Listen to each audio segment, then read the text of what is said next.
Dear student, আজকে আমরা বার নির্ণয় করা দেখব। এই আইকিউ প্রশ্নগুলো বিভিন্ন গভর্নমেন্ট জবের ক্ষেত্রে এসে থাকে। তো এগুলোকে আপনি কিভাবে সলভ করবেন, এগুলোকে প্রথমত আপনাকে কি করতে হবে, 83টাকে আপনাকে কি উল্লেখ করতে হবে, দিনের সংখ্যাটাকে। এইটাকে এবার আমরা ভাগ করব। কত দ্বারা ভাগ করতে হবে, তা হচ্ছে সপ্তাহে কয় দিন আছে, তা হচ্ছে 7 দিন। তো সেই 7 দিন দ্বারা আমরা ভাগ করব।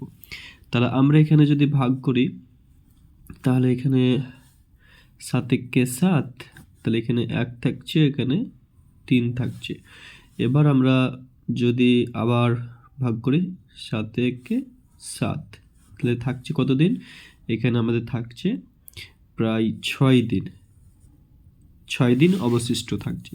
তাহলে এবার আমরা কি করব, যে শুক্রবার, তাহলে শুক্রবারের পর থেকে 6 দিন আমরা যোগ করে দেব। তাহলে শুক্রবার, এবার হবে শনিবার, তারপরে রবিবার,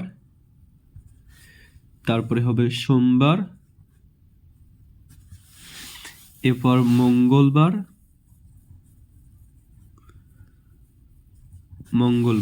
তারপরে কয়েকদিন বুধবার, এবার বৃহস্পতিবার। এ হচ্ছে আমাদের উত্তর, যে 83 দিন পরে বৃহস্পতিবার হবে।